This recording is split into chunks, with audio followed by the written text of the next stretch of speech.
उत्तर प्रदेश की राजनीति में रोज नए बवाल हो रहे हैं। राजेंद्र पाल गौतम, जिनको कि कांग्रेस पार्टी ने उत्तर प्रदेश का प्रभारी बनाया है, उन्होंने सीधा हमला बहन मायावती के ऊपर बोल दिया है। उन्होंने क्या कुछ कहा है उसके ऊपर चर्चा कर लेते हैं। पहले सुना देता हूं आपको कि वो क्या बोल रहे हैं। एक टीवी चैनल को दिए इंटरव्यू में वो कहते हैं, मायावती हमारे समाज के नेता हैं, उस मिशन से वो निकले, उसी से मैं निकला हूं। लेकिन अब रीजनल पार्टी का टाइम नहीं है, उनको समझना पड़ेगा देश के लोग क्यों विमुख हो रहे हैं। कांसीराम साहब ने बहुजन समाज बनाया था, गरीब मजदूर परिवार से निकाल के नेता तैयार किए थे। हालात है, उस हालात में उनको समझना पड़ेगा कि भारतीय जनता पार्टी किसी केवल एक पार्टी के लिए नहीं, पूरे देश के लिए खतरा है। और इस देश के लोकतंत्र को बचाने के लिए तमाम जो संविधान में भरोसा रखने वाले लोग हैं, उनको इकट्ठा होकर अब एकजुट होना चाहिए बीजेपी के खिलाफ। तो आपने सुन लिया कि राजेंद्र पाल गौतम ने एक बहुत ही बड़ा हमला जो बोला है, वो बोला है सीधे बहन मायावती के ऊपर कि उनका टाइम चला गया है। बहन जी को समझना चाहिए कि रीजनल पार्टी का टाइम चला गया है। अब आपको कमेंट करके बताना है, मैं आपको बता देता हूं उन्होंने क्या क्या बोला है, समझा देता हूं। और कांग्रेस पार्टी ना अब पूरी तरह से चुनावी मूड में आ गई है। वो दलित समाज को साधने के हर संभव प्रयास उत्तर प्रदेश में करने वाली है। और क्या ये बसपा के लिए खतरे की घंटी होगा, ये बड़ा सवाल है, क्योंकि बीएसपी के पास पिछले चुनाव में, यानी कि जो लोकसभा के चुनाव 24 में हुए, उसमें भी 9% तक का वोट था और 22 के विधानसभा चुनाव में भी 13% वोट था। बसपा बड़ी वापसी की तैयारी कर रही है और टिकट घोषणा का कार्यक्रम लगातार बसपा का चल रहा है। ऐसे में कांग्रेस पार्टी ने शतरंज की अपनी बाजी चल दी है और राजेंद्र पाल गौतम साहब को यहां बनाया गया है दलित चेहरा, और दलित कार्ड कांग्रेस पार्टी खेल रही है। खबरें ये भी हैं कि पंजाब के नेताओं से राहुल गांधी मीटिंग कर रहे हैं और चरणजीत सिंह चन्नी से भी उनकी खास मुलाकात हुई है, जो कि पूर्व मुख्यमंत्री हैं, दलित समाज से आते हैं और सांसद हैं जलंधर से। उनको भी बड़ी जिम्मेदारी या कुछ महत्वपूर्ण जिम्मेदारी पंजाब में दी जा सकती है। इशारा साफ है कि दलित समाज, जिसके बूते दिल्ली में आम आदमी पार्टी की सरकार बन गई, पंजाब में भी आम आदमी पार्टी की सरकार बन गई और उत्तर प्रदेश में 4-4 बार अपनी पार्टी की सरकार चला चुका है। और क्योंकि बसपा का वोट जो घट रहा है, और इसको एक तरह से एक अपॉर्चुनिटी मानते हुए, एक अवसर मानते हुए कांग्रेस पार्टी उत्तर प्रदेश के अंदर अपना ताना बाना बुनेगी और बसपा को लेकर उनकी जो हमले हैं वो आने वाले समय में और देखने को मिलेंगे। एक तरफ तो राजेंद्र पाल गौतम सम्मान की बात भी कर रहे हैं कि वो सम्मान करते हैं बहन जी का। वो बंगले पे भी गए थे, मुलाकात की जो चर्चा रही उससे वो खासे मीडिया में छाए रहे। और अब क्योंकि वो उत्तर प्रदेश के प्रभारी हैं और उनका कहना है कि माननीय कांशी राम साहब जो मजदूर वर्ग है उसको नेता बनाते थे, और अब संविधान को बचाने की लड़ाई है, इसको बड़ी लड़ाई कह रहे हैं। और बसपा को रीजनल पार्टी कहा जा रहा है, कह रहे हैं कि एक रीजनल पार्टियों का दौर नहीं है, अब सीधी लड़ाई है। और साथ ही गठबंधन को लेके भी तो एक तरह से ये पावर टैक्टिक्स तो है कि गठबंधन की बात भी की जा रही है, साथ ही आप थोड़ा तल्ख भी हैं और हमला भी बोला जा रहा है। तो पावर टैक्टिक्स खेली जा रही है, किसी तरह से एक गेंद बसपा के पाले में डाली जाए, बसपा के ऊपर हमलावर रहा जाए, उनको कटघरे में भी खड़ा किया जाए। साथ ही गठबंधन को लेके भी जो पत्रकारों के सवाल आए, जो वो बाइट दे रहे थे, उसमें ये निकल के आया कि आधी सीटें तो कांग्रेस पार्टी लेगी ही लेगी। कांग्रेस पार्टी एक राष्ट्रीय पार्टी है, उनका कहना है, इसलिए आधी सीटों पर उत्तर प्रदेश में उनकी दावेदारी होने जा रही है। तो ये बड़ा सवाल है, क्योंकि राहुल गांधी का ये पिछले कई दिनों का प्लान चल रहा है। राहुल गांधी ही सारी टीम बना रहे हैं और इस वक्त पार्टी में राहुल गांधी जी के हिसाब से ही काम हो रहा है। और प्रियंका गांधी का काम करने का तरीका अलग है, उनकी अलग टीम है, अलग लोग हैं, लेकिन फिलहाल राहुल गांधी अपना ताना बाना बुन रहे हैं। और इसी कड़ी में जो ज्वाइनिंग हुई पिछले दिनों, कुछ महीने पहले की बात है, जिसमें राजेंद्र पाल गौतम भी शामिल हुए, जिसमें प्रोफेसर रतनलाल भी प्रवक्ता के रूप में शामिल हुए। इस तरह से बहुत सारी ज्वाइनिंग हुई हैं और जो भी सामाजिक संगठनों से जुड़े लोग हैं वो राजेंद्र पाल गौतम के भी संपर्क में रहते हैं, क्योंकि वो भी अपना सामाजिक काम लगातार करते रहे हैं।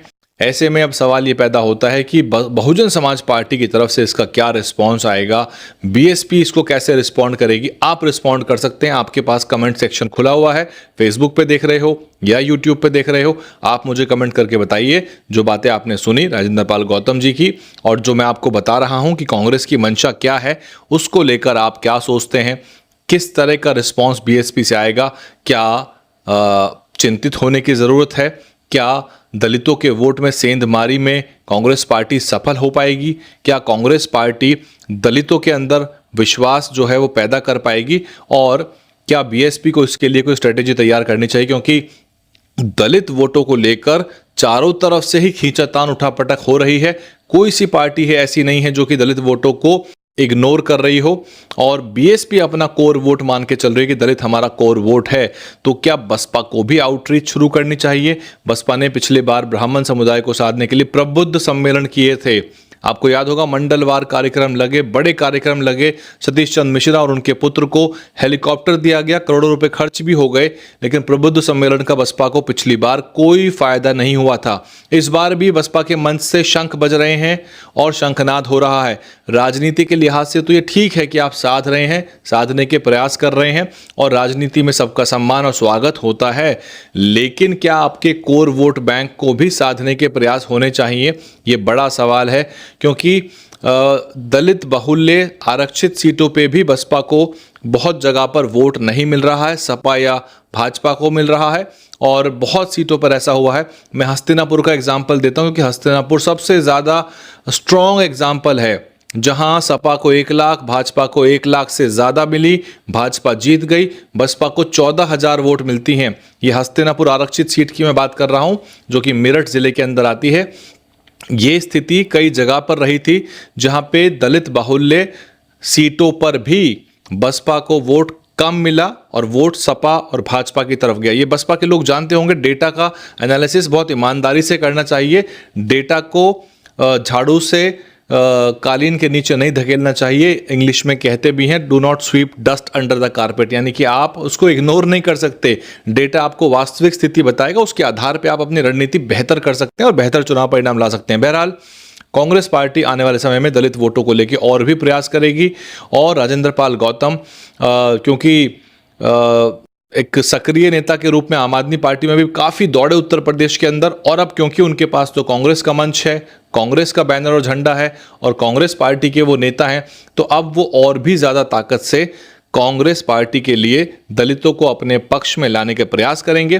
कांग्रेस क्या चाह रही है? कांग्रेस साफ तौर पे 84 से पहले का दौर, यानी कि बसपा के आगमन से पहले का जो दौर था, जिसमें एक छत्र तक राज किया था, लगभग 3-3.5 दशक से कांग्रेस पार्टी उत्तर प्रदेश की सत्ता से कोसों दूर है, और कांग्रेस पार्टी चाहती है कि इसकी वापसी हो और बड़ा डेंट जो है वो लगना चाहिए। वैसे भी बीजेपी चंदा चोरी के मामले में पूरी तरह घिर चुकी है, और बीजेपी बिल्कुल बैकफुट पे तो है, लेकिन विपक्ष जो है वो एक स्वर में इस पर नहीं घेर रहा है भारतीय जनता पार्टी को। मसलन कांग्रेस की तरफ से आवाज़ आ रही है, तो बसपा की तरफ से अभी कोई बड़ी टिप्पणियां चंदा चोरी और राम मंदिर वाले मामले पे निकल के नहीं आई हैं। तो ऐसे में कांग्रेस पार्टी को ये एहसास है कि दलित समाज को साधने के चौतरफा प्रयास करने होंगे। तो दलित मुस्लिम पे बसपा का भी ध्यान है, सपा का तो है ही मुसलमान समाज को लेकर, कांग्रेस पार्टी भी दलित वोटों के लिए लगातार हाथ पैर मारेगी। राजेंद्र पाल गौतम साहब ने जो बातें कही हैं बहन जी के बारे में या बसपा के बारे में, उस पर आपको क्या कुछ कहना है कमेंट कर दीजिए, और विश्लेषण और ऐसी खबरें आपके लिए हम लाते रहेंगे। जो भी घटित होगा आपके सामने लाएंगे, आपको मौका देंगे, आप कमेंट करिए। और अगर आप हमारे पुराने दर्शक हैं, चैनल को देखते हैं और यहाँ तक देख लिया आपने वीडियो को, तो नीचे एक ज्वाइन बटन है, यूट्यूब पे ज्वाइन बटन है, और सब्सक्राइब बटन फेसबुक पेज पे है, उसको दबा के आप हमको आर्थिक सहयोग दे सकते हैं, ताकि हम ग्राउंड की रिपोर्ट भी आपकी ला सकें और अत्याचार, उत्पीड़न और एट्रॉसिटी की खबर भी आप तक पहुंचा सकें। खास तौर से जो अम्बेडकरवादी विमर्श है, जो दलित विमर्श है, वो जो छूट जाता है, जिसके ऊपर मीडिया काम नहीं करता, जिसके लिए आपकी खबरें ही नहीं है, आपके विचार की ही नहीं है, वो खबरें हम आपके लिए लेके आते हैं, वो चर्चा आपके लिए हम लेके आते हैं। इसलिए आप ज्वाइन बटन दबाएंगे तो आप मेंबरशिप ले सकते हैं। 150, 200 या कुछ 300, 400 कुछ ऑप्शंस हैं, वो कर लीजिए। मेंबर अब तक जो बन गए उनकी हम सार्वजनिक घोषणा करेंगे, आपको धन्यवाद करेंगे, आपका नाम लिया जाएगा और आपके नाम की हम पोस्ट बना के भी आपको धन्यवाद करेंगे। आपका धन्यवाद, आपने सब्सक्राइब कर लिया, सब्सक्राइब कर लीजिए और मेंबरशिप ज्वाइन कर लीजिए। DNN हिंदी को सब्सक्राइब करने के लिए दबाएं लाल रंग का सब्सक्राइब बटन और घंटी का बटन दबाकर ऑल नोटिफिकेशन पर क्लिक करें। चैनल को जिंदा रखने के लिए नीले रंग का ज्वाइन बटन दबाकर चैनल को आर्थिक सहयोग करें।